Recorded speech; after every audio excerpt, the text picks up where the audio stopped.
안녕하세요. 자, 우리 적용학습 고전산문 적용학습 1번 한번 진행해 보도록 하겠습니다. 자, 선생님이 어제 수업에서 말했다시피 저희가 이제 좀 시험 범위에 대한 문제가 있기 때문에 문학 작품을 좀 인터넷 강의할 때 빠르게 하고 나서 계약을 하면 비문학 위주, 문법 위주의 수업을 한번 진행해 보도록 하겠습니다. 자, 일단 우리가 고전산문 1번 보면 페이지 수로는 수능특강 문학 교재 108페이지 피시면 될 것 같습니다. 108페이지 피시면 제목 뭐라고 적혀 있나요? 109페이지 제목 적혀 있죠.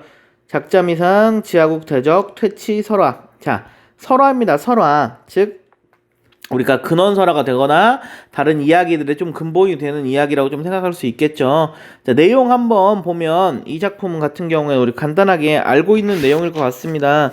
자, 한번 보면 인간과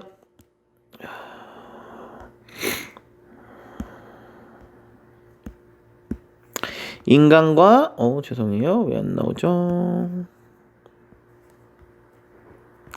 인간과 비인간의 대결을 내용으로 삼고 있는 설화죠. 이 지하국 대적 퇴치 설화의 기본적인 플랫폼이라고 해야 되나요? 좀 구성 자체는 아주 간단합니다. 자, 글 위에다 써놓고 다 지운 다음에 실제 글은 나갈게요. 자, 이 구조 같은 경우에는 자, 공주의 납치. 잠시만요. 이거 지우고 글을 조금 쓸게요.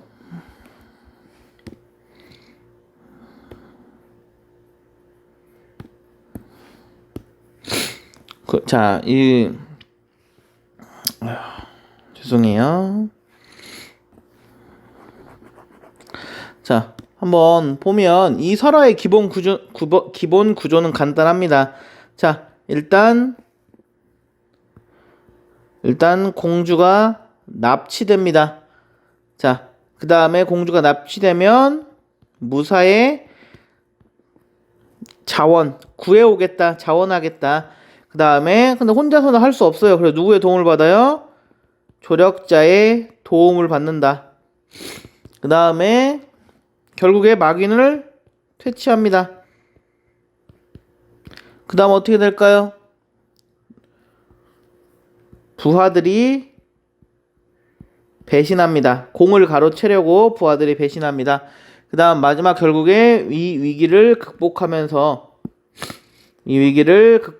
이야기가 끝이 납니다. 이러한 구조로 형성되어 있는 부분을 다 지하국 대적 퇴치 설화의 구조라고 생각하시면 될 것 같습니다. 자, 이런 구조는 아무래도 여러 고전소설에 차용되어서 문제를 만약 실제 수능에서 문제가 나온다면 이거에 대한 내용과 옆에 곁다리로 다른 고전소설을 주면서 고전 영웅소설을 주면서 어떠한 차이점이 있냐라고 바라보는 형식으로 문제가 진행될 것 같습니다. 자, 이거에 대한 내용은 선생님이 지문 보면서 지문 끝나고 난 뒤에 간단하게 정리하는 시간 갖도록 하겠습니다. 자, 이 문제를 보기 위해서 우리가 어떠한 내용을 알아야 되냐라는 거는 문제를 보면서 먼저 알아봐야 되는데요. 문제 한번 보면 1번 기억에 대한 설명으로 가장 적절한 것은 이라고 적혀 있습니다. 자, 기억이 누군지를 알아야 문제를 풀 수 있다라는 거예요. 자, 여기서 지문으로 돌아가서 이게 몇 번 문제? 1번 문제에 관련된 내용이다 라는 정도 알아두시면 좋을 것 같습니다. 자, 2번 한번 볼게요. 윗글 내용에 대한 이해로 적절하지 않은 것은 자, 고전산문 문제를 볼 때 아주 자주 나오는 유형이죠. 어떻게 보는 거예요? 이런 문제 앞에 나와 있는 인물 따라서 보는 겁니다. 자, 이야기가 어떻게 되고 있어요? 공주, 마귀, 한공주, 마귀, 공주. 즉, 이 두 가지 사람만 알면 충분히 문제를 풀 수 있다라는 거죠. 아니면 4번에는 올라가 있던 무사는 나뭇잎을 떨어뜨렸다. 이렇게 소설은 아무래도 가장 중요한 게 인물, 사건, 배경이죠. 소설의 3요소. 자, 인물들이 모여서 얘기하면 뭐예요? 사건이 됩니다. 사건들이 모여 있다면 배경이 되죠. 즉 가장 중요한 게 뭐예요? 인물이라는 겁니다. 자, 그렇기 때문에 소설을 읽을 때는 꼭 인물을 따라가셔야 돼요. 근데 우리가 모의고사를 볼 때는 여러 인물들이 너무 많이 나오기 때문에 다 따라가기 너무 힘들죠. 그렇기 때문에 문제들을 보면서 필요한 인물들을 캐치를 해내는 겁니다. 이렇게 캐치를 해놓으시면 시간 절약에 상당히 도움이 될 것 같습니다. 왜냐면 필요 없는 인물들을 아는 건 우리가 그냥 공부할 때만 필요한 정도니까요. 잠시만요. 그 다음 3번 한번 보도록 하겠습니다. 자, 보기를 바탕으로 윗글을 감상한 내용을 적절하지 않은 것은, 자, 봤을 때 어떻게 나와 있어요? 위에 보기까지만, 소설 같은 경우에는 보기를 읽어보고 가는 게 좋습니다. 자, 보기 읽어보고 가는 게 좋은데요. 지하국 대적 퇴치서라는 다음의 가나와 같이 대립적 성격을 지닌 두 공간을 중심으로 서사를 진행하고 있으며, 이 과정에 새로운 문제점의 봉착, 인물 간의 대결 등의 요소를 통해 서사의 긴장감을 높이거나 당면난 문제 해결을 통해 긴장감을 이완시키고 있다. 이와 같은 서사 전개는 공간의 성격과 의미를 나타내는 데 기여하며 독자가 흥미를 느껴 이야기에 몰입하도록 유도하고 있다. 자, 여기서 핵심은 가와다. 지상국과 지하국의 이야기가 전개된다라는 거 확인할 수 있을 것 같고요. 자, 한번 선지도 읽어보는 게 좋아요. 왜냐면 선지를 읽어봤을 때 위에 나와 있는 내용과 아래 나와 있는 내용의 비교를 통해서만 문제를 풀 수가 있는 유형들이 많이 존재합니다. 실제 계약을 하면 선생님들이랑 아주 자세하게 볼 텐데, 여기는 간단하게 읽어봐도 위에 나와 있는 내용과 아래 나와 있는 내용을 통해서만은 문제를 풀 수가 없어요. 왜? 그냥 지상국, 지하국의 차이만 있다 정도만 이야기가 전개되어 있고, 그게 문제의 정답을 판가름하는 그 키워드가 아니기 때문에 그런 것 같습니다. 자, 이제 지문 한번 돌아가서 보도록 하겠습니다.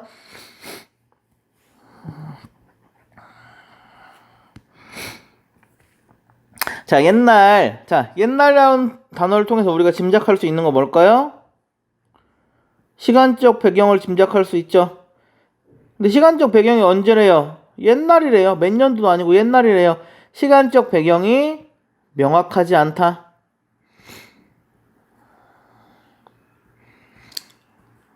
자, 시간적 배경이 명확하지 않다라는 게 서로의 특징 중 하나라는 거 알아두시면 좋을 것 같습니다.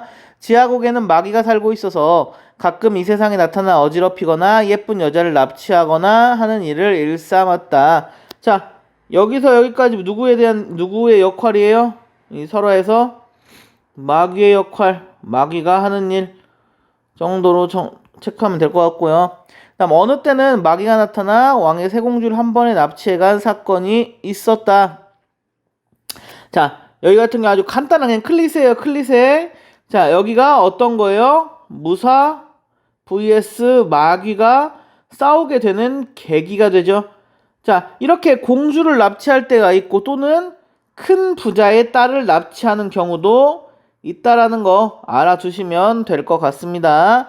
자, 더 보도록 하겠습니다. 그래서 왕은 모든 신하들에게 명해 마귀를 잡아오도록 묘책을 강구하게 하였으나 아무도 대책을 말하는 사람은 없었다.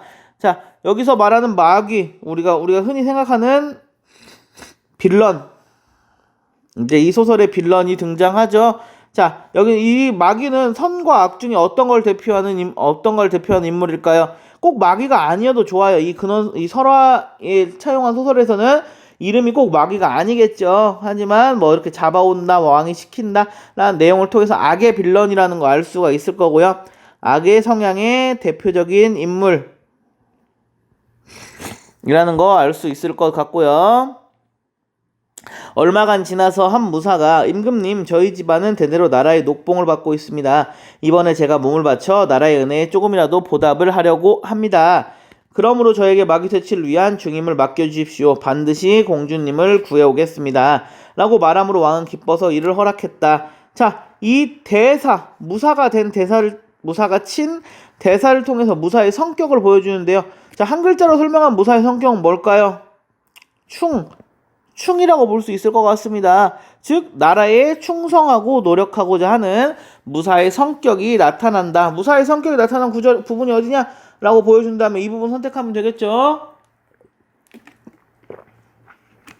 그리고 왕은 누구든지 공주를 구해오는 자에게는 내가 지극히 귀여워하는 딸을 줄 것이다 라고 말했다.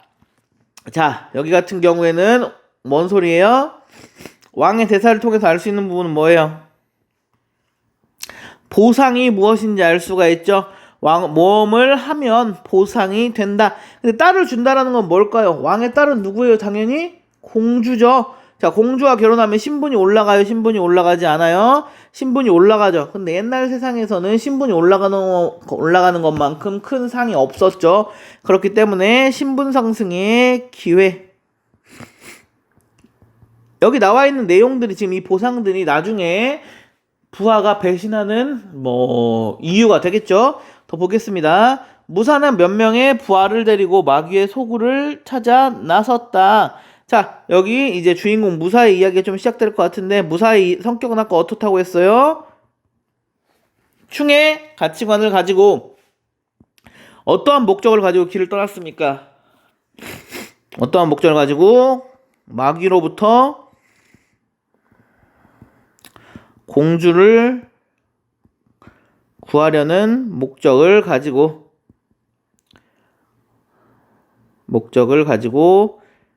모험을 떠났다. 무사라는 사람은 라는 걸 알 수가 있는 부분이라는 거예요. 자, 몇 명의 부하를 데리고 당장 마귀의 소굴을 찾아 나섰다. 그는 수년간 천하의 구석구석을 찾아 헤맸으나 마귀의 소굴은 어디에 있는지 찾을 수 없었다. 자, 아까 우리 3번 보면서 봤겠지만 지하국과 지상국은 대립되는 공간이라고 했어요. 근데 여태까지 무사는 뭐라고 나와 있어요? 수년간 찾을 수 없었대요. 지상국 안에는 마귀의 소굴이 있어요? 없어요? 없다라는 겁니다.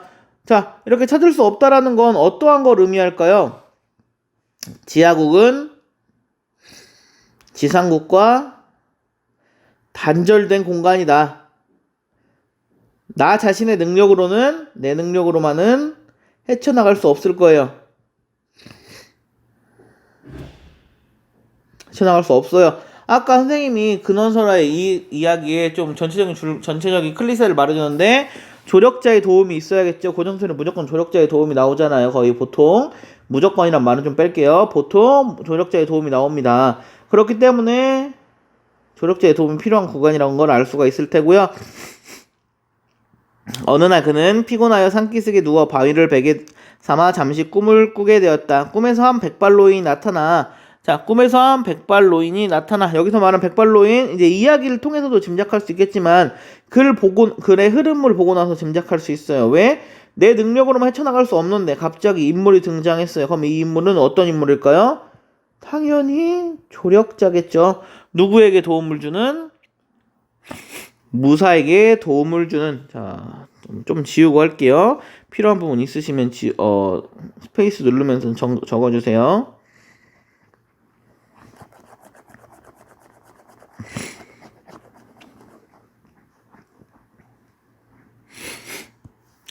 자, 여기서 나오는 백발노인은 어때요? 조력자입니다.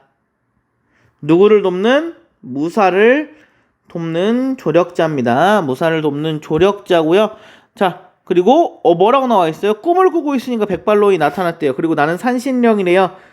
실제 존재보다는 초자연적인 존재다. 그리고 또 뭐래요? 내가 찾고 있는 마귀의 소굴이 이 산 저쪽 너머에 있다. 그곳에 너는 이상한 커다란 바위를 발견할 것이다. 그것을 치우면 바위 밑에 겨우 한 사람이 드나들 수 있는 구멍이 있다. 그 구멍을 통해서 내려가면 점점 넓어져 드디어 별 세상이 나올 것이다. 그 세상이 말하자면 마귀의 세계인 것이다. 라는 말을 남기고 사라졌다. 자, 이 대사를 통해서 뭘 할 수가 있습니까?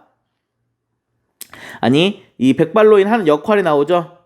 이 조력자의 역할 뭐예요? 마귀가 있는 곳을 알려준다. 마귀가 있는 곳을 알려준다. 그 다음에 여기서 이 대사를 통해서 우리가 알 수 있는 건 주인공의 문제 해결을 도와주고 있다. 주인공의 문제는 뭐였어요? 마귀가 있는 소굴을 찾지 못하는 거였죠. 라는 정도 알아주시면 될 것 같고요. 자, 더 보겠습니다. 그는 가르침대로 산을 넘어 마귀가 있는 산까지 왔다. 무사는 부하들에게 명해서 튼튼한 밧줄을 만들게 하고 또 하나의 바구니를 짜도록 했다. 그리고 부하들을 향해 누가 이 바구니에 타서 놈의 사정을 살피고 오는 사람이 없겠는가? 라고 말했지만 한 사람도 응하는 사람이 없었다.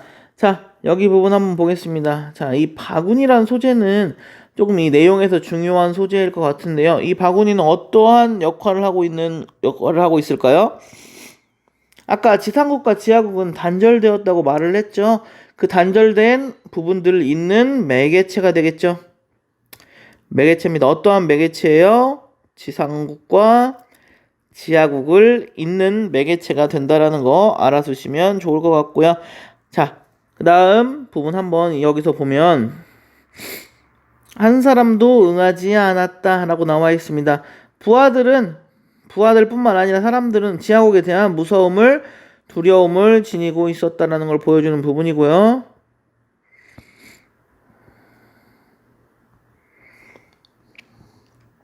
자, 그 부하 중 한 사람에게 그는 부하 중 한 사람 네가 내려가라 라고 말했다.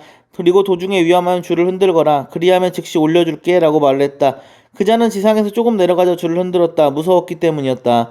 다음은 거의 밑바닥까지 가서는 줄을 흔들었다. 무사는 할 수 없이 자기가 내려가기로 했다. 그리고 그가 밑에 가서 보니 그곳에는 훌륭하고 커다란 세계가 있었다. 자, 여기 한번 보겠습니다. 그 밑에 가서 보니 그곳에는 신비한 세계가 펼쳐져 있었다. 자, 신비한 세계를 뭔가 이상하죠? 즉, 여기 신비한 세계는 현실과는 이질적인 공간이다 라는 걸 보여주는 부분인 것 같습니다. 그 중에 제일 큰 집이 마귀의 집이었다. 그는 이내 들어가는 것을 보류하고 마귀의 집 우물 곁에 있는 큰 나무에 올라가 동정을 살피기로 했다. 잠시 후에 한 아름다운 여인이 머리에 물 항아리를 이고 우물에 물을 기르러 오는 것이었다. 자세히 보니 그것은 틀림없이 공주 중에 한 사람이었다. 공주가 항아리에 물을 길어 들어 올리려고 하는 순간에 무산이는 나뭇잎을 한 주먹 따서 훌훌 떨어뜨렸다. 자, 이 무사의 행동은 왜 나온 걸까요? 말을 하면 마귀에게 들킬 걸 알고 있었기 때문에 자기가 왔음을 알려주기 위한 행동이죠. 공주에게 자신의 존재를 알리려고 한 행동입니다. 공주가 얄궂은 바람 하면서 다시 새 물을 채워 이고 가려고 하자 무사는 또 나뭇잎을 떨어뜨렸다. 공주가 이상한 일이다. 오늘은 바람도 없는데 하면서 위를 바라보았는데 그곳에 한 사람이 있어 깜짝 놀라며 당신은 이 세상 사람입니까? 어떻게 이런 마귀의 세상에 들어오게 된 것입니까? 하고 물었다. 무사는 나무에서 내려와 지금까지의 사정을 설명했다. 그러자 공주는 마귀의 집에는 사나운 문지기가 많이 있습니다. 어떻게 마귀의 집으로 들어갈 수 있을까요? 하고 슬퍼했다. 무사는 대답하기를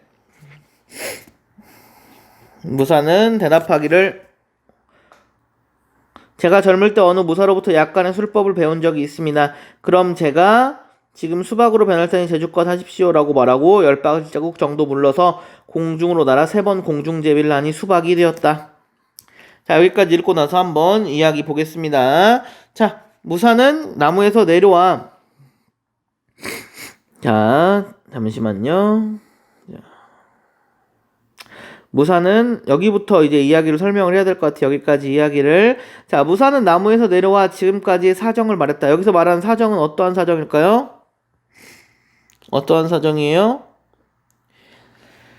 자, 부하들과 자신이 공주를 구하러 왔다. 구출하러 왔다. 사정을 설명하겠죠. 왜냐면 공주에게 믿음을 주기 위해서. 그 다음 그러자 공주는 마귀의 집에는 사나운 문지기가 많이 있습니다. 이 사나운 문지기는 뭘까요? 장애물이겠죠. 장애물. 공주를 데려가기 위한 장애물. 그 다음 더 보겠습니다. 어떻게 마귀의 집으로 들어갈 수 있을까요? 하고 슬퍼했다. 무사는 대답하기를 제가 젊을 때 어느 무사에게 배운 적이 있습니다. 그 다음에 제주껏 하십시오 라고 말하고 공중제비를 돌았더니 수박이 되었다. 자, 이 부분 통해서 이 부분을 통해서 알 수 있는 부분 뭘까요? 정기성이 드러난다 라는 걸 알 수가 있을 것 같아요. 고전 작품에서 아주 많이 나오는 부분이죠. 정기성이 드러난다 라는 부분을 알 수 있을 것 같고, 자, 사나운 문지기를 속이기 위한 방법이죠. 방법. 자, 그 다음 더 보겠습니다. 공주는 그것을 치마에 싸서 거침없이 집 안에까지 들어가 그것을 찬장에 넣어 놓았다. 문지기는 공주의 치마를 조사했지만 수박이었기에 의심 없이 통과시켰던 것이다. 그렇지만 빈틈없는 마귀는 어쩐지 사람 냄새가 난다. 어찌 된 것이냐? 라고 말했습니다. 자, 마귀는 후각이 좋습니다. 후각도 좋고 그 다음에 의심이 많다라는 거. 성격을 보여주는 부분이고요. 라고 말하며 코를 실쭉실쭉 하더니 드디어 크게 놓아여 공주들을 불러 세우더니 꾸짖었다. 그렇지만 공주들은 태어난 얼굴로 그럴 리 없습니다. 병중이라 그러신 게죠. 라고 시치미를 뗐다. 자, 여기서 시치미를 뗐다. 공주들이 거짓말을 하는 거죠. 공주들이 거짓말을 하는 부분이고요. 왜 거짓말을 했어요? 마귀를 속이려고 거짓말을 한 거죠. 마귀는 그때 마침 몸이 좋지 않았다. 자, 이게 무슨 소리일까요? 우연이죠. 근데 말이 안 되죠. 딱 어떻게 무사가 왔을 때 몸이 아플까요? 말이 안 된다라는 겁니다. 근데 소설에서 말이 돼요. 아주 많이 나오는 유형이에요. 우연성이 강조됩니다. 어떠한 특징? 설화적 특징. 우연성이 강조되는 설화적 특징이 드러나는 부분이고요. 그 다음에 더 보겠습니다. 공주들은 독한 술을 몇 병이고 빚어놓고 마귀의 병이 낫기를 일각이 여삼추처럼 생각하며 기다리고 있었다. 자, 여기서 공주들은 독한 술을 왜 몇 병이나 빚어놨을까요? 사람이 취하면 어때요? 실수 많이 하죠. 즉 공주들도 마귀를 취하게 만들어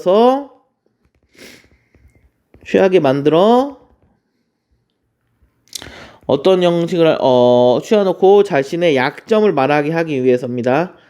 이 약점을 말하기 위해서 이 약점을 공략해서 구해 나가려고요.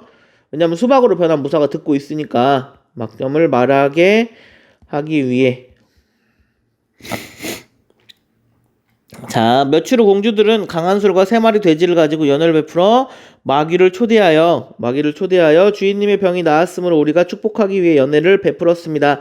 오늘 우리가 함께 즐기십시다 라고 하면서 전에 없이 애교를 부렸으므로 마귀는 그들 손에 놀아나며 즐겁게 술을 마셨다. 자, 어떤 겁니까? 어떠한 걸 말을 하는 거예요? 자, 제 말을 좀 이상하게 했네요. 죄송합니다. 자, 공주들이 지금 마귀를 초대했다. 지금 계획을 세운 걸 보여주는 거죠. 마귀를 없애기 위해서, 마귀를 속이기 위해서, 마귀를 퇴치하기 위해서 선택한 계획된 전략을 의미하는 거고요. 그 다음에 전에 없이 마귀가 3병의 독한 술을 남김없이 마신 다음에는 공주들이 마귀를 자기들의 무릎에 눕기까지 하여 머리에 이까지 잡아주었기 때문에 마귀는 이제 나의 말을 고분고분 들어주는 것이나 라고 생각하며 아주 기뻐했다. 자, 기뻐했다.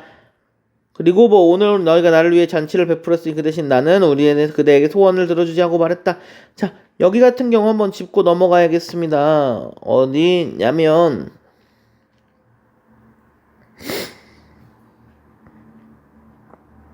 자, 죄송합니다. 자, 물 한 잔만 하고 할게요.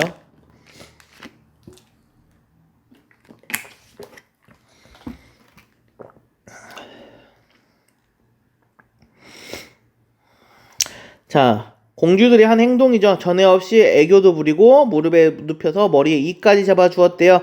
자, 이 부분 어떤 겁니까? 어떤 게요? 어떠한 과정을 설명하고 있는 겁니다. 어떠한 과정을 설명하고 있는 걸까요? 마귀를 속이는 과정을 설명하고 있는 겁니다. 자, 그리고 오늘은 너희가 나를 위해 잔치를 베풀어 주었으니 그 대신 나는 그대들에게 소원을 들어주지 하고 말했다. 공주들은 이때 반가워하며 우리에게 별다른 소원은 없습니다만 다만 하나 알고 싶은 게 있습니다. 주인님이 이 세상에서 제일 강한 분이 죽는 일은 없겠지요? 라고 물었다. 그러자 마귀는 기분이 좋은 나머지 입을 열어 나라고 죽지 않겠느냐. 나의 겨드랑이 밑에 2장씩 비늘이 있다. 그것을 떼버리면 나의 목숨은 없다. 그러나 이것을 떼는 놈 이 세상에는 없다. 하하하 라고는 크게 코를 골며 깊은 잠에 빠졌다. 자, 여기 부분을 통해서 우리가 알 수 있는 건 뭘까요? 마귀의 약점이죠. 마귀의 약점을 알 수 있는 부분이고요. 그리고 마귀가 진 힘의 원천이 뭐예요? 비늘이다라는 거 알 수 있을 것 같습니다. 그런데 아니다. 공주들은 좋은 기회를 놓칠세라 평소 지니고 있던 장독칼을 뽑았다. 그런데 순간 칼이 징징하고 울리기 시작했다. 공주들은 외발로 칼을 밟으면서 꾸짖었다. 그러자 장독칼이 울리는 것이 멈추었다. 공주들은 마귀의 좌우 겨드랑이에서 넉 장의 비늘을 베어냈다. 그러자 마귀의 목이 즉시 몸에서 떨어져 천장에 붙었는가 하면 다시 몸에 붙으려고 했다. 이때 한 공주가 준비해둔 재를 재빨리 벤자리에 뿌렸더니 머리가 끝내 몸에 붙을 수가 없게 되어 몸과 머리가 서로 떨어져 나동그러졌다. 그러자 마귀가 죽었다. 자, 여기서 확인해야 될 거. 뭐 문제를 풀 때는 이렇게 내용을 집중적으로 보는 건 아니지만 사람 따라가서 봐야 돼요. 상황 따라가서. 근데 여기서 우리가 공부를 하는 거니까 한번 보면, 자, 여기 한번 보겠습니다. 공주들은 마귀의 좌우 겨드랑이에서 넉 장의 비늘을 베어냈다. 이거 뭐 하는 거예요? 마귀를 죽이기 위한 행위를 했습니다. 행위를 의미합니다. 그 다음에 소재, 그러니까 은장도, 비늘, 그리고 마지막 소재, 여기 나와 있는 소재 중에 가장 중요한 소재 뭐예요? 재죠, 재. 재의 역할은 뭐예요? 마귀를 되살아나지 못하게 하는 소재죠.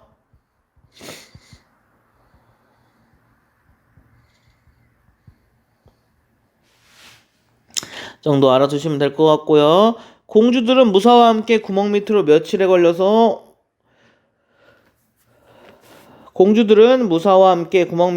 며칠에 걸쳐왔다. 바구니는 약속한 대로 그곳에 내려져 있었는데 먼저 공주들을 구출하지 않으면 안 된다라고 생각해서 무사는 공주들을 한 사람 한 사람씩 그 바구니에 태우고 줄을 흔들었다. 위에서 기다리던 부하들은 기뻐서 줄을 끌어올렸다. 그런데 세 공주를 모두 태워 올라간 바구니는 내려오지 않았다. 그뿐 아니라 부하들은 줄 대신에 큰 바위를 굴러 떨어뜨렸다. 그리고 부하들은 공주를 데리고 고국으로 돌아가 왕의 앞에 섰다. 왕은 대단히 기뻐 잔치를 열었다. 왕은 부하들이 공주를 구해온 것으로 믿은 것이다. 자, 여기서 이 대사에서 여기죠. 그런데 역접부터 나온 부분, 즉 부하들이 배신했다. 왜 배신했어요? 잔치를 열었다. 구해온 것을 믿었다. 공을 가로채기 위해 배신했다. 클리셰예요, 클리셰. 이런 설화에서 가장 많이 나오는. 왜냐면 배신이 있어야 조금 이야기 스펙타클하게 흘러가겠죠. 발음 좋았다. 자, 벼락치듯 굴러떨어지는 바위 소리에 놀라며 재빨리 몸을 피한 무사는 목숨만은 구할 수 있었지만 지상으로 올라갈 방법은 수련하지 못했다. 무사는 부하들의 농간에 속은 것을 후회했지만 소용이 없어 그저 슬퍼하고 있었는데 그 전에 노인이 재차 나타나서 한 필에 말을 주면서 이 말을 타면 지상으로 갈 수 있다라고 했다. 자, 이 노인 누구예요? 초반 부분에 나왔던 백발 노인이죠. 조력자. 자, 이 말을 타면 지상으로 갈 수 있다. 그가 말을 타고 한 번 채찍으로 치니 말은 단숨에 새와 같이 날아 그를 지상으로 보냈다. 까지 보면 내용이 끝이 나는데요. 내용이 아주 간단하죠. 그렇기 때문에 실제 정리할 내용은 많이 없을 것 같고 이러한 내용을 통해서만 문제를 내는 것도 쉽지 않을 것 같아요. 그렇기 때문에 이와 연관된 설화와 다른 소설을 조금 체크를 해야 문제를 쉽게 풀 수 있을 것 같습니다. 자, 한번 방금 말한 부분 한번 정리해 보겠습니다. 잠시만요.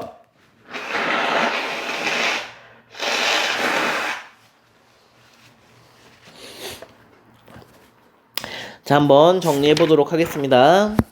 문제부터 풀고, 정리부터 하고 문제 풀게요. 자, 소설에서 가장 중요한 게 아까 뭐라고 했어요? 인물이라고 했죠. 그렇기 때문에 인물 한번 정리해 보겠습니다. 먼저. 자, 여기 부분이 학습 과제예요. 잘 보셔야 됩니다. 자, 인물은 크게 누구누구 나와요? 잠시만요. 이렇게 한번.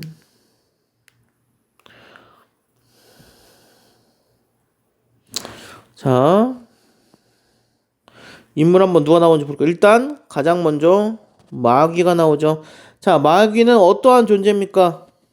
공주를 납치해간 존재죠. 또 특별한 능력을 지녔어요.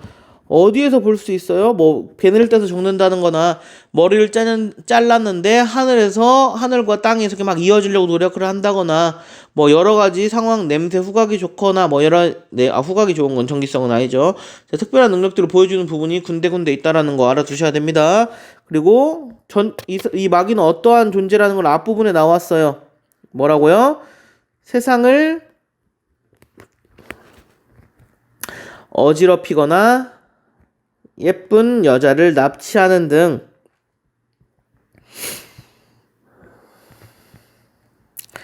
지상세계를 혼란스럽게 하는 존재다.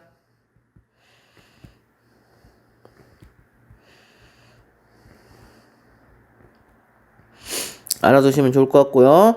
그 다음에 무사는 어떠한 가치관을 지니고 있다고 했습니까? 아까 충의 가치관을 지니고 있어요.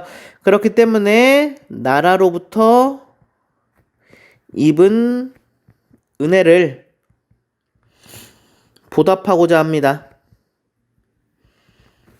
보답하고자 하며 공주들의 탈출을 돕는 인물입니다. 글씨를 너무 못 쓰죠? 죄송합니다. 자, 지상세계로 돌아와서 결국에 나와 있지 않은 내용인데요. 지상세계로 돌아와 부하들을 처벌합니다. 왜냐면 이미 공주들은 알고 있잖아요. 구하러 온 게 무사라는 거. 근데 공주들한테 아마 거짓말을 치고 데려갔다라는 부분도 생략되어 있는 것 같아요. 뭐라 썰라 하면서 거짓말을 치고 데려갔겠죠. 왜냐면 구하러 온 건 무사였으니까. 결국에 결혼하는 건 무사예요. 누구와? 막내 공주와 결혼합니다. 자, 그 다음에 공주들. 자, 공주들은 진취적인 여성상이죠. 자, 지하국의 마귀를 물리치기 위해 적극적으로 기지를 발휘하는 인물입니다.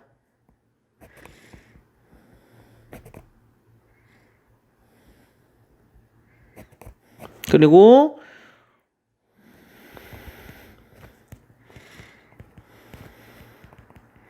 마귀의 비늘을 떼어낸 부분, 중요한 부분이에요. 떼어내고, 중요한 부분이라기보다는 비늘과 제가 정말 중요한 소재라는 겁니다. 여기서 그나마 잡을 수 있는 매개체가 비늘하고 재 정도밖에 없는 것 같아서요. 그래서 마귀가 생명이 되살아나지 못하도록 하는 결정적인 역할도 합니다. 자, 또 어떤 인물 나와요? 백발노인 나오죠. 백발노인 그냥 딱 한 단어로 설명하면 뭘까요? 조력자입니다. 조력자. 자, 산신령과 같은 신이한 존재. 신이한 존재. 무사가 당면한 문제를 해결해주죠. 처음에 지하국 못 찾을 때도 알려줬고, 지하국에서 도망치지 못할 때도 알려줬죠. 자, 그렇게 무사가 당면한 문제를 해결해줍니다. 해결하는데 도움을 주는 조력자입니다. 그다음 마지막 인물 또 누가 있을까요? 부하들 있죠. 부하들 그냥 간단하게 한 단어로 정리하겠습니다. 공을 가로채는 위성적인 인물이다. 위험한 구석엔 들어가려고 하지 않고 결국 마지막에 무사에게 죽임을 당한다. 알아두시면 될 것 같고요. 자, 이 다음에는 아까 말을 했죠. 다른 작품과 연결을 짓거나 어떻게 감상하는지도 한번 보겠다고요. 그 부분이에요.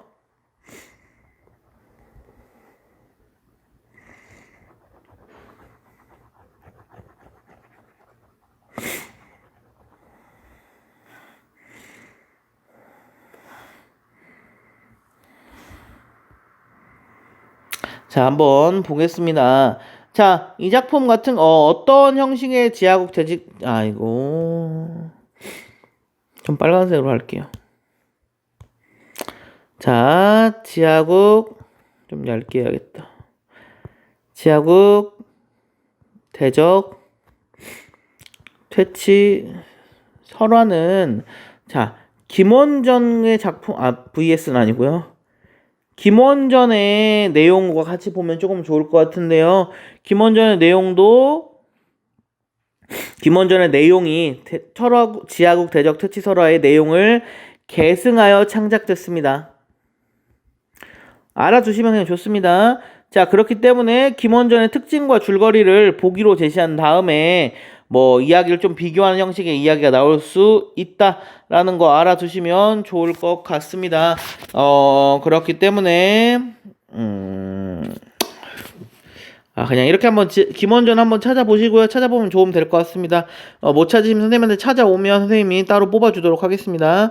자, 지하국 대적 퇴치 설화 유형의 공통적 특징만 한번 정리해 보겠습니다.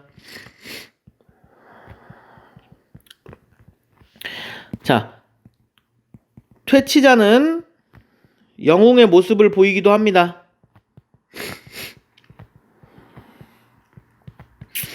보이기도 하지만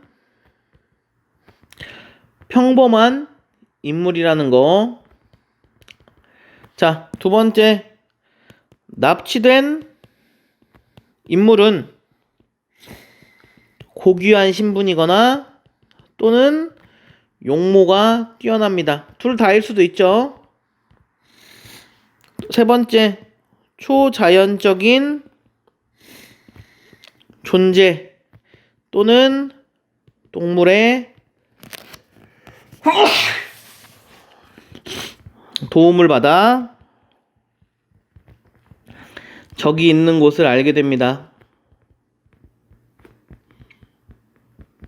자, 네 번째, 납치된 인물이 기지를 발휘하거나 초월적 존재의 도움을 통해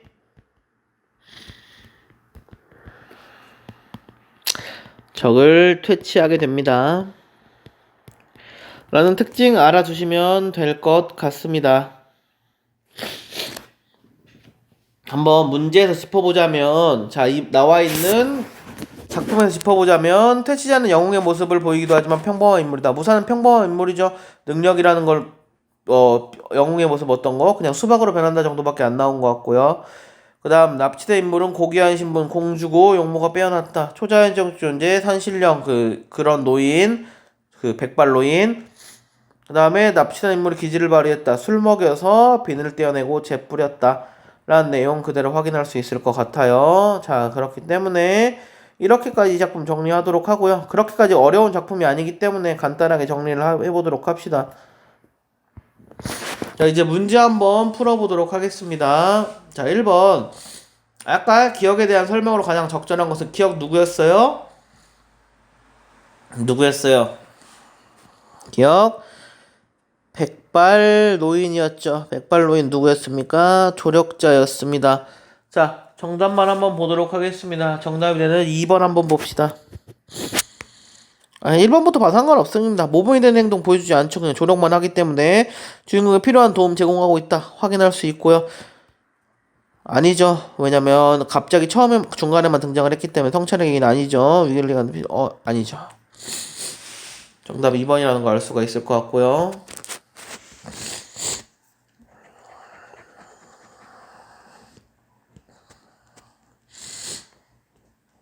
자, 2번 한번 보도록 하겠습니다. 윗글의 내용에 대한 이해로 적절하지 않은 것은 한번 봤더니 우리 내용 좀 자세하게 봤기 때문에 정답이 되는 부분만 한번 볼게요. 자, 정답은 4번인데요. 4번 한번 봅시다. 마귀의 집 우물곁 큰 나무에 올라가 있던 무사는 나뭇잎을 떨어뜨려 공주들에게 위험을 알려고자 하였다. 자, 이런 문제를 풀 때 TV 앞에 나와 있는 내용들은 틀린 내용을 알려주지 않을 거예요. 그렇기 때문에 뭐 내용이 길다고 너무 겁먹지 말라는 소리입니다. 자, 나무님을 떨어뜨리는 행동은 했죠. 근데 그 행동은 어떤 거였어요? 위험을 알리려고 하는 게 아니라 나 왔다. 나 왔다. 누구 구하러? 너희 구하러. 정답 4번. 3번. 보기를 바탕으로 윗글을 감상한 내용을 적절하지 않은 것은 자, 지하국 대적 퇴치서라는 다음에 가나와 같이 대립적 성격을 지닌 두 공간을 중심으로 서사를 전개하고 있다. 뭐 쭉 나오지만 이것도 정답이 되는 부분만 한번 보도록 하겠습니다. 자, 5번 한번 봅시다. 무사는 수년간의 노력 끝에 나라에 들어가는 이 출입구를 찾게 된 것은 악을 위한 공간으로서 나가 지닌 공간이 성격이 가와의 교류를 통해 희석됨으로 나타난 것이라고 할 수 있다. 자, 100번 양보해서 100번 양보하는 부분이 아니라 내용상 맞지가 않네요.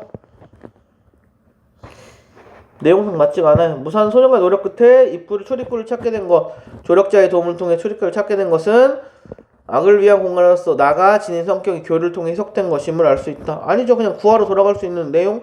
너무 생뚱맞은 내용이 나왔네요. 그렇기 때문에 정답이 5번이라는 거 확인하기 아주 쉬울 것 같습니다. 여기까지 하면 우리 지하국 대적 퇴치서라는 끝이 났고요. 자, 이 다음 교시는 바로 김현 감호까지 한번 작품 진행해 보도록 하겠습니다. 모두 고생하셨고요. 잠깐 화장실이랑 다녀오시고 좀 쉬세요. 자, 감사합니다. 자, 여러분 김현 감호 한번 시작해 보도록 하겠습니다. 자, 김현 감호는 무슨 뜻일까요? 간단합니다. 김현이 감동시켰다. 누구를? 호랑이를. 김현 감호라고 체크하면 좋을 것 같습니다. 자, 이 작품 볼 때는 이 탑돌이라는 대사와 중간에 나오는 뭐 하늘 그리고 호랑이 처녀의 죽음 이 이야기 전개에 아주 큰 역할을 하는데요. 일단 탑돌이 부분부터 신경 쓰면서 글을 보도록 하겠습니다. 신라에서는 해마다 음력 2월이 되면 초 여드렛 날부터 보름날까지 서울의 남녀들이 흥륜사의 전탑을 돌며 복을 빌었다. 자, 이게 탑돌입니다. 이게 탑돌이 원성왕 시절에 화랑 김현이 밤이 깊도록 혼자 쉬지 않고 탑돌이를 하였다. 그때 한 처녀도 연보를 외우면서 따라 돌았는데 서로 감정이 통하여 눈길을 주었다. 그들은 탑돌이를 마치고 조용한 곳으로 가 정을 통하였다. 자, 여기 같은 경우 주인공인 누가 나와요? 김현이 나옵니다. 자, 김현이라는 사람은 자, 탑돌이를 하다가 호랑이 처녀와 여기 나오는 처녀가 한 처녀가 호랑이 처녀입니다. 자, 이 처녀와 부부의 연을 맺게 되는 인물입니다. 자, 그리고 나중에 호랑이 처녀에게서 입은 은혜를 잊지 않고 절을 지어 보답한다. 자, 그리고 또 하나 짚고 넘어가야 될 거. 자, 나머지 내용들 하나 정리해줄게. 끝날 때 또 적고 넘어가야 될 거. 혼자 쉬지 않고 탑돌이를 하였다. 자, 흥륜사라는 걸 봐서 누가 감동했겠어요? 이 행동을 통해서 감동을 했어요. 기원적 존재인 누가? 부처가. 왜? 온님을 다하여 탑돌이를 하기 때문에 탑을 돌면서 온님을 다하여 탑돌이를 합니다. 누가 감동해요? 부처님이 감동합니다. 자, 그 다음에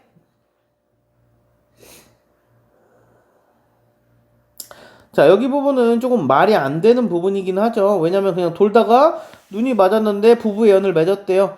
자, 여기 같은 경우에는 그냥 간단하게 이렇게 보셔야 돼요. 호랑이 처녀라고 했기 때문에 서로 감정이 통하여 눈길을 주었다 라고 이야기가 나옵니다. 자, 이 부분은 뭘까요? 누가 감동했어요? 부처가 감동했어요. 즉 종교적 믿음에 따른 부처의 보답이라고 그냥 기억하시면 됩니다. 왜냐면 호랑이 처녀와 이렇게 뭐 부분. 자, 그 다음 처녀가 돌아가려고 하자 김현이 그를 따라가니 처녀가 사양하고 거절했지만 억지로 따라갔다. 자, 처녀 인물도 나중에 그냥 한 번에 인물에 대한 특징들은 단 한 번에 나중에 정리해 주도록 할게요. 아니다, 그냥 정리하고 넘어가는 게 낫겠네요. 죄송합니다. 자, 이 호랑이 처녀는 이 처녀는 누구예요? 호랑이입니다. 호랑이. 호랑이고요. 인간과 부부의 연을 맺었습니다. 뒤에 나와요. 나오는 그냥 정리하고 넘어가는 겁니다. 또 뭘까요? 뒤에 나오지만 김연과 사람을 해친 자신의 새오빠를 대신에 희생하려고 하는 인물입니다. 이걸 사자성어로 만들면 살신성인 정도가 되겠죠? 자, 그 다음 작품 보겠습니다. 처녀는 사양했으나 김연은 억지로 따라갔다. 자, 처녀가 왜 사양했을까요? 따라오는 걸. 이미 부부의 연을 맺은 것 같은데 왜? 먼 걸 들키기 싫어서 호랑이인 걸 들킬 것 같아서 서산 기슭에 이르러 한 초가집으로 들어갔는데 노파가 처녀에게 물었다. 함께 온 이는 누구냐? 따라온 이는 누구냐? 처녀가 사실대로 대답하자 노파가 말했다. 좋은 일이긴 하지만 없었던 것만 못하구나. 허나 이미 저지른 일이기에 어쩔 수 없다. 은밀한 곳에 숨겨주어라. 네 오빠들이 나쁜 짓을 할까 두렵구나. 자, 여기서 그 사정이라는 건 뭐 탑돌이를 하다. 여기 사실대로 대답했다라는 게 어떤 사실대로 대답했어요? 탑돌이를 하다 부부의 연을 맺었다. 자, 그 다음 부분. 내 오빠들이 나쁜 짓을 할까 두렵다. 자, 이 내용 뭐예요? 호랑이가 사람을 잡아먹는다. 즉, 새 오빠가 김연을 해칠까 두렵다. 처녀는 김연을 이끌어 구석진 곳에 숨겨주었다. 얼마 뒤 호랑이 3마리가 으르렁거리며 와서 사람의 말로 이야기했다. 자, 3마리 호랑이가 왔대요. 누구예요? 이 사람이 아까 새 오빠, 즉 처녀의 오빠죠. 그리고 호랑이가 3명이라는 건, 그리고 오빠라는 건 어떤 걸 암시하는 거예요? 직접적으로 말을 안 했지만 처녀도 호랑이겠거니 라는 걸 알려주는 부분이겠죠. 그 다음에 집에서 비린내가 나니 요기하기 좋겠구나. 자, 무슨 소릴까요? 이거는 호랑이가 김연이 집에 있음을 알아차린 거예요. 김연이 집에 있다.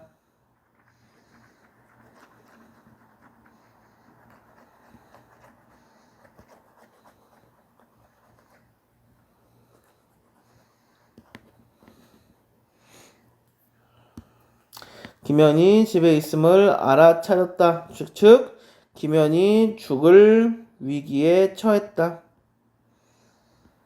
노파는 그녀와 함께 꾸짖었다.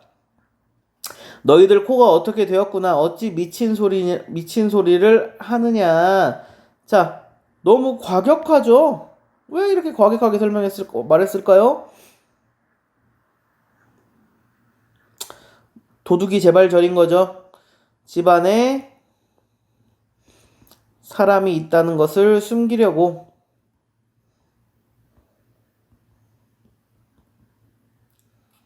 엄하게 꾸짖은 부분입니다. 이때 하늘에서 외치는 소리가 들렸다가 선생님 시작할 때 말했죠. 탑돌이, 하늘, 그리고 호랑이 처녀의 죽음이 이야기 전개에 아주 중요한 역할을 한다고요. 자, 이때 하늘이 등장합니다. 이 하늘은 당연히 고전에 등장한 하늘은 어떤 존재예요? 초자연적인 존재, 전지전능한 존재, 그리고 선악을 판별하여 악을 벌하는 초월적 존재가 되겠습니다. 여기서 말하는 하늘은 간단하게 정리해 보겠습니다. 선악을 판별하여 악을 벌하고 권선징악하고 이제 호랑이 처녀의 운명을 결정짓는 초월적 존재입니다. 또 이제 그리고 이야기 전개에 즉 사건의 필연성을 부여해주는 부분입니다. 부여해주는 존재입니다. 왜요? 호랑이 처녀가 죽어야 되니까 뭐 이야기 전개상 그렇게 됩니다. 자, 더 보겠습니다. 자, 너희가 남의 생명을 해치는 것을 좋아하니 마땅히 한 놈을 죽여 악행을 징계하겠다. 자, 다 죽이는 게 아니라 누구래요? 한 놈만 죽인대요. 무슨 소리예요? 호랑이 처녀의 죽음을 암시하는 부분입니다.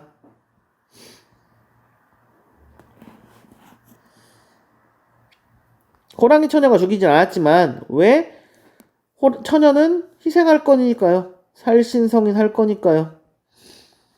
알아두시면 좋습니다. 그래서 처녀만 희생하고 나서도 충분히 이 사건이 끝날 수 있다라는 걸 인과적 장치를 통해서 보여주는 거예요. 뭐가?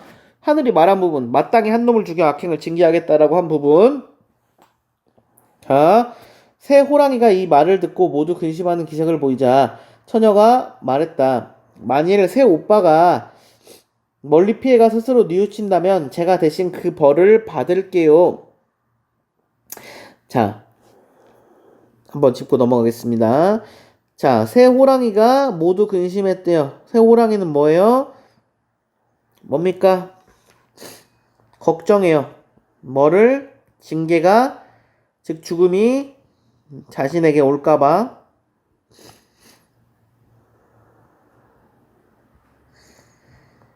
자, 그 다음에 다음 부분, 제가 대신 그 벌을 받을게요 라고 나왔습니다. 자, 왜 이렇게 말을 했을까요? 김연도 살리고 오빠도 살리고 나는 죽고, 즉 살신성인을 보여주는 부분이 되겠죠. 자, 그 다음에 더 보겠습니다. 이에 모두 기뻐하며 고개를 숙이고 꼬리를 치고 도망갔다. 자, 뭔 소릴까요? 오빠들이 어때요? 성격이 자기 때문에 자기 동생이 죽는다는데 슬퍼하지도 않고 기뻐하면서 갔대요. 오빠들의 성격이 어때요? 비정해요. 비정합니다. 알아두시면 좋을 것 같아요. 처녀가 김연에게 말했다. 이 대사 한번 쭉 보고 나서 설명할게요. 처음에 저는 낭군님께서 저희 집에 오는 것이 부끄러워 오지 못하게 하였는데 이제는 감출 것이 없으니 감히 속마음을 말씀드리겠습니다. 비록 제가 낭군과는 다른 부류이지만 하룻밤의 즐거움을 함께 했으니 그 의리는 부부의 인연만큼 소중한 것입니다. 새 오빠의 악행을 이 하늘이 이미 미워하기에 집안의 재앙을 제가 감당하려고 합니다. 알지 못하는 사람의 손에 죽는 것이 어찌 낭군의 칼에 죽어 은덕을 갚는 것과 같겠습니까? 제가 내일 거리로 들어가 사람들을 심하게 해치면 사람들은 저를 어떻게 할 수 없을 것입니다. 그러면 대왕께서는 반드시 높은 벼슬을 걸고 저를 잡을 사람을 찾을 것입니다. 낭군께서는 겁내지 말고 저를 따라 성 북쪽 숲속으로 오세요. 제가 기다리고 있겠습니다. 자, 한번 이 대사 보겠습니다. 자, 일단 호랑이 처는 희생하려고 해요. 왜? 뭐 일단 오빠들을 살리기 위해서기도 하고, 또 마지막 그 내용 보니까 뭐라고 합니까? 왕이 벼슬을 걸고 저를 잡으라고 할 거래요. 근데 김연 보고 잡으래요.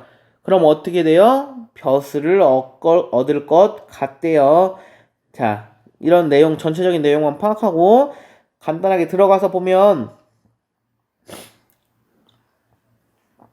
처음에 저는 낭군께서 저희 집에 오는 것이 부끄럽다. 왜? 호랑이라는 처지를 드러날 것 같아서, 호랑이라는 게 정체가 드러날 것 같아서. 그러나 이제는 감출 것이 없으니 감히 속마음을 말하겠다. 비록 제가 낭군과는 다른 부류다. 뭐가 달라요? 인간이 아니라 호랑이다 라는 걸 직접적으로 말해주는 부분이죠. 하룻밤의 즐거움을 함께 했으니 그 의리는 부부의 인연만큼 소중한 것입니다.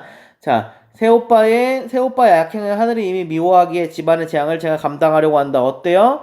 자기가 죽겠대요. 즉 새오빠의 벌을 대신 받고자 한대요. 알지 못하는 사람의 죽는 것이 난간의 칼날에 죽어 은덕을 갚는 것과 같겠습니까? 자, 무슨 소리예요? 다른 사람의 손에 죽는 것보다 낭군의 손에 죽는 것이 훨씬 더 나을 것이다. 어차피 죽을 거니까. 그 다음, 제가 내일 시장에 거리로 날아가 사람들을 심하게 해치면 사람들은 저를 어떻게 할 수 없을 것입니다. 그러면 대왕께서는 반드시 높은 벼슬을 걸고 저를 잡을 사람을 찾을 것입니다. 쭉 뭡니까? 이거에 대한 내용, 여기부터 여기까지.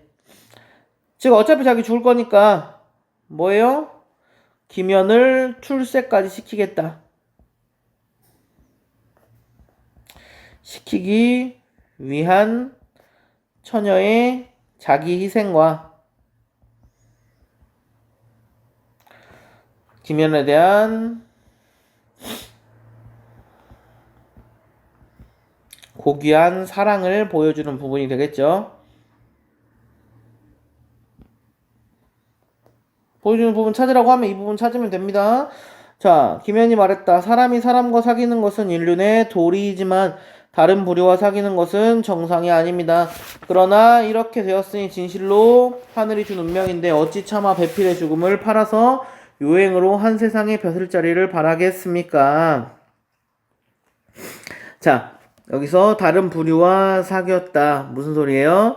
인간과 호랑이가 부부애를 맺었다.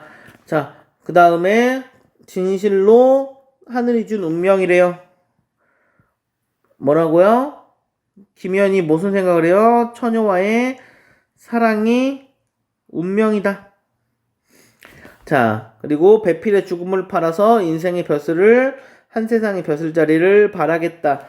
즉 처녀의 제안을 거부하였다. 벼슬보다는 부부의 인연이 더 중요하다라는 거 알아주시면 될 것 같고요. 그리고 우리가 뭐 조금 센스 있는 사람들은 더 체크를 했겠지만 아까 문제를 한번 보고 왔기 때문에 체크를 하면 자 1번이 처녀와 김연의 대화를 통해 알 수 있다라는 건 처녀와 김연의 대화는 여기부터겠죠 라는 거 알아두시면 좋을 것 같습니다. 그냥 간단하게 처녀가 말했다. 난군께서는 그런 말씀을 마십시오. 지금 제가 일찍 죽는 것은 하늘의 명이며 또한 제가 바라는 바입니다. 난군은 경사이고 저희 가족의 축복이며 나라 사람들의 기쁨입니다. 제 죽음으로 5가지 이로움이 생기니 어찌 꺼리겠습니까? 다만 저를 위해 절을 짓고 불경을 강론하여 좋은 업보를 얻도록 해주시면 더없이 큰 은혜일 것 같습니다. 자, 뭘까요, 이 부분? 자, 난군의 경사이고 가족의 축복이고 나라 사람들의 기쁨이다. 제 죽음으로 5가지 이로움이 생겼다. 자, 3개 그리고 하늘의 명. 또 제가 바라는 바. 죄송해요. 순서를 제가 좀 헷갈리겠네요. 그냥 이렇게 할게요. 다시 하겠습니다. 5가지 이로움 정리하겠습니다. 이 처녀가 말하는 5가지 하늘의 명. 제가 바라는 바. 그리고 난군의 경사. 벼슬을 얻으니까 경사. 또 저희 가족의 축복. 왜냐면 오빠가 안 죽고 자기가 죽으니까. 그다음 나라 사람들의 기쁨. 왜 사람을 해친 호랑이가 죽으니까. 자, 제 죽음으로 5가지 이로움이 생겼다. 이 5가지 이로움이 이렇겠다. 자, 그 다음 어찌 꺼리겠습니까? 다만 저를 위해 절을 짓고 불경을 강론하여 좋은 업보를 얻도록 해주십시오. 자, 여기 같은 경우 뭐 그냥 이렇게 한번 보시면 될 것 같고요. 김연과 천은 서로 울면서 헤어졌다. 다음날 과연 사나운 호랑이가 성 안으로 들어가 사람들을 사납게 해치니 감당할 수가 없었다. 원성왕 소식을 듣고 명령하였다. 호랑이를 잡는 자에게는 2급의 벼슬을 주겠다. 김연이 궁궐로 들어가 아뢰었다. 제가 잡을 수 있습니다. 이에 먼저 벼슬을 주어 그를 격려하였다. 김연이 단도를 지니고 숲속으로 들어가니 호랑이가 처녀로 변하여 반갑게 웃으며 말하였다. 자, 아까는 그냥 처녀였지만 호랑이였다는 거 안 나와서 직접적으로 안 나왔어요. 근데 여기 직접적으로 나온 부분이 한 번 있죠? 여기에요. 변신했대요. 즉 변신 모티프를 보여주고 있는 부분이 되는 것 같고요. 즉 신이하고 환상적인 요소를 보여주는 부분인 것 같아요.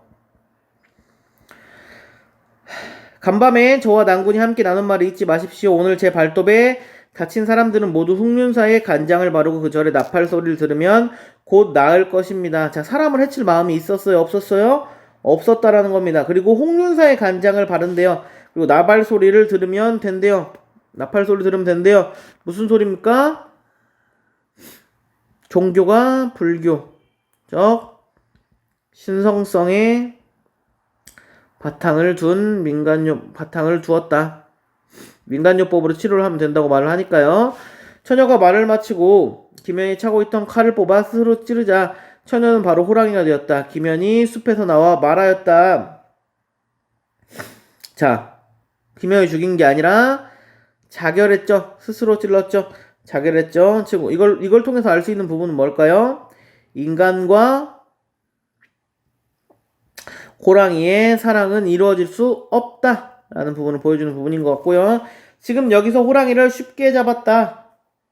사정은 말하지 않고 단지 호랑이가 일러준 대로 사람들을 치료하게 하니 그 상처가 모두 나았다. 지금도 풍속에서는 호랑이에게 입은 상처에 이 방법을 사용하고 있다. 자, 호랑이에게 물린 방법을 이 방법 사용하고 있대요.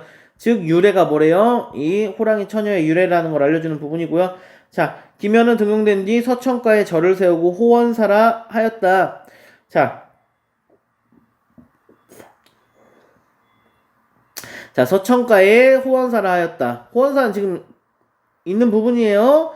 자, 이 부분은 어떤 거냐면 이 이야기가 전설임을 알려주는 증거물인 거예요. 자, 그리고 항상 법망경을 강론하여 호랑이의 명복을 빌고 스스로를 희생하여 어짐을 이루어준 은혜를 갚았다. 김현이 죽을 즈음에 전에 있었던 이상한 일에 매우 감동하여 전기를 적었으므로 비로소 세상에 알려졌다. 그리하여 이 기록은 논호림이라고 불렀고 지금도 그렇게 일컬어 오른다 부르게 된다 라는 부분 체크하면서 내용 보면 될 것 같고요. 자, 이제 작품 정리 한번 해보도록 하겠습니다.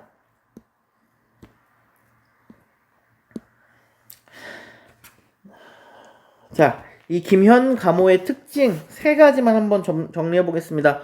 잠시만요. 이걸 켜야 될 것 같아요.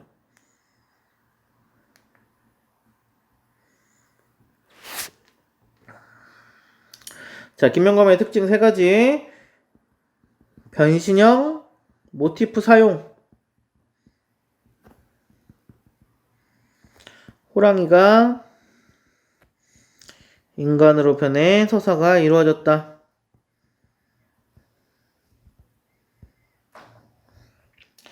두 번째, 전기적인 사건 전개. 비현실적이다. 왜요? 호랑이가 둔갑했대요. 변신해서 김현과 부부의 연을 맺는다라는 거. 그 다음 세 번째, 사원 연기설화. 호원사 절이 지어진 내력 속에 또 탑돌이를 통해 복을 받을 수 있다라는 등 작품 내용 계속 전반에 불교적인 색채가 엄청 강한 작품이다. 알아두시면 될 것 같고요. 그 다음에 우리 이제 아까 선생님이 시작할 때 말했던 탑돌이 그리고 하늘 호랑이 처녀의 죽음이 어떤 걸 의미하는지 한번 보겠습니다. 자, 탑돌이는 기원하면서 탑을 도는 행위라고 말을 했는데요. 자, 이 행위는 부처를 감화시켜 호랑이인 처녀와 사람인 김현이 부부의 연을 맺게 해주는 매개체입니다. 자, 그리고 김현이 복을 받게 되는 매개체 역할. 이게 무슨 소리예요? 호랑이 처녀의 희생을 통해서 김현이 뭘 받아요? 김현은 벼슬길에 오릅니다. 즉, 이 모든 게 어떤 것 때문에 이루어졌어요? 김현이 초반 부분에 나와 있는 탑돌이를 미친 듯이 돌아서 엄청 열심히 돌아서 이루어진 부처님을 감화시켜서 얻은 결과라는 겁니다. 그렇게 탑돌이가 중요한 역할을 합니다. 이 작품에서. 자, 그리고 하늘은 어떠한 역할을 해요? 권선징악, 선악을 판별하고 판별하는 절대적이고 초월적인 존재입니다. 그리고 사건 전개의 필연성을 부여하고 있습니다.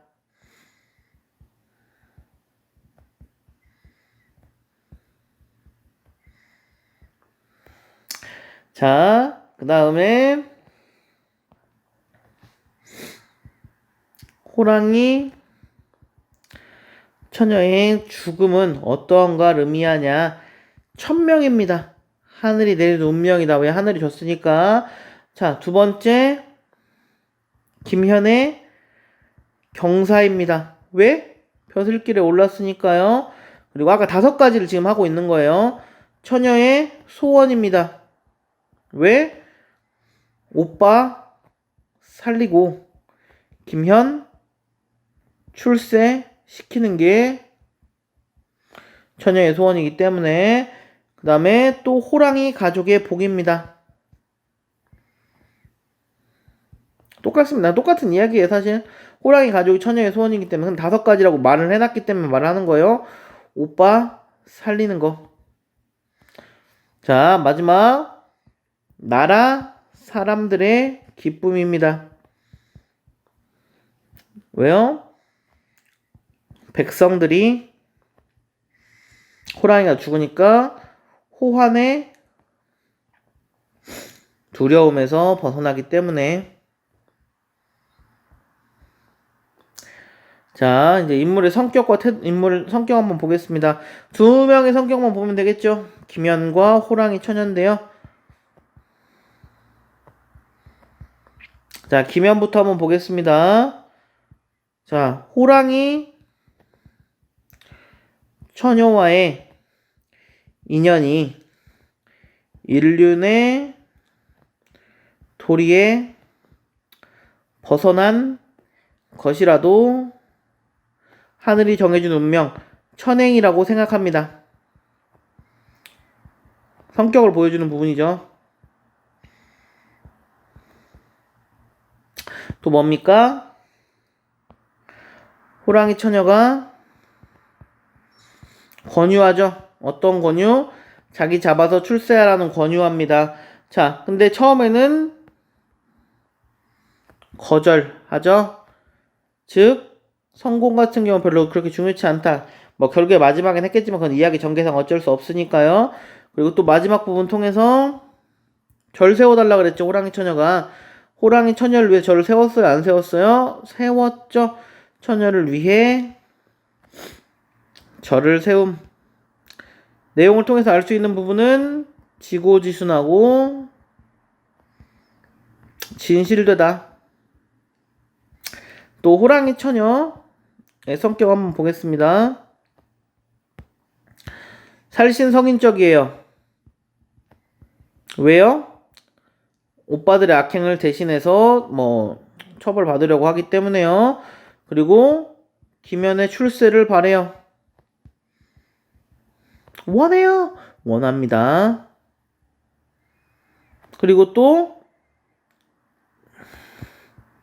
지고 지순하며 희생적이고 이타적입니다. 이 정도만 정리하면 성격 부분 다 정리할 수 있을 것 같고요. 자, 그리고 누누이 말을 했지만 작품이 너무 간단하면 절대로 이것만 수능에 출제가 되지 않아요. 다른 작품과 비교해서 출제가 되는데 이 김현 가모 같은 작품은 아무래도 어떤 작품과 될까? 이생규장전과 조금 비교하면 좋을 것 같은데요. 자, 이생규장전은 뭐예요? 이생이란 사람이 최씨 처녀를 보고 사랑에 빠지고 결국 반대로 만나지 못하다가 두 사람 부부가 됐지만 홍건적의 난을 통해 최씨가 죽어요. 여자가 죽어요. 근데 어느 날 최씨가 환생해서 이생을 찾아오고 이생은 귀신이지만 벼슬을 구하지 않고 세상사를 잊은 채 최씨와 행복한 나날을 보냅니다. 하지만 3년 후 최씨는 들판에 버려진 자신의 유고를 거두어 장사 지내달라고 부탁합니다. 즉 귀신이었던 거예요. 이생은 아내의 장사를 지낸 후 병이 들어 죽습니다. 라는 이야기인데, 자, 이 김현 가모와 이생 규장전의 공통점과 차이점 형식으로 이야기가 전개될 것 같습니다. 자, 한번 보겠습니다. 자, 죄송해요. 이거 없앨게요. 자, 이생규장전과 김영감호 작품의 공통점과 차이점 한번 보도록 하겠습니다. 자, 공통점부터 보도록 하겠습니다. 자, 공통점은 뭘까요? 일단 전기적이에요. 전기적인 요소가 사건 전개에 중요한 역할을 합니다. 김영감호도 호랑이가 변신했다. 하늘이 등장한다. 그리고 이생규장전은 죽었다가 다시 살아난다. 그리고 또 두 번째 공통점은 남성은 인간계예요. 사람이라는 거죠. 그리고 여성은 비인간계예요. 귀신과 호랑이라는 거죠.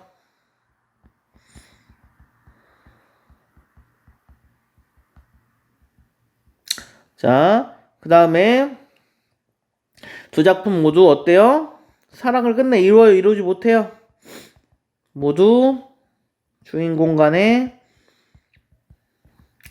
사랑이 이루어지지 못합니다. 자, 차이점 한번 보겠습니다. 자, 김영감호입니다. 김연은 호랑이 처녀의 희생을 통해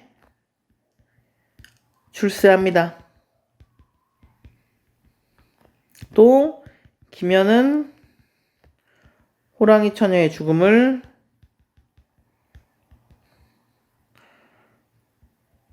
적극적으로 막지 못합니다.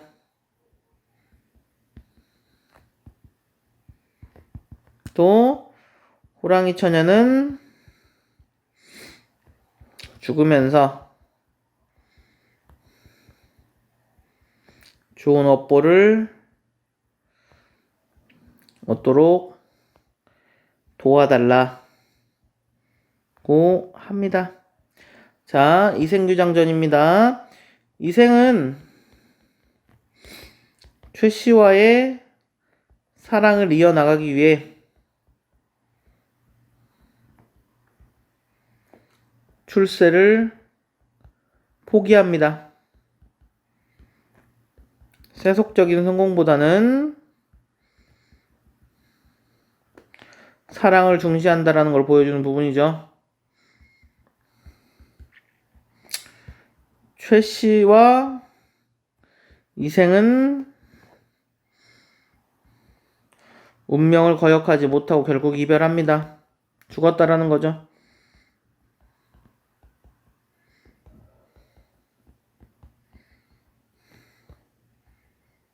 최 씨는 이승을 떠나면서 버려진 자신의 유고를 거두어 달라고 부탁합니다. 정도로 차이점 볼 수 있을 것 같습니다. 이렇게만 간단히 봐주시면 뭐 문제 없을 것 같고요. 자, 이 부분은 학습 과제로 내겠습니다. 자, 이제 문제 한번 풀어보겠습니다.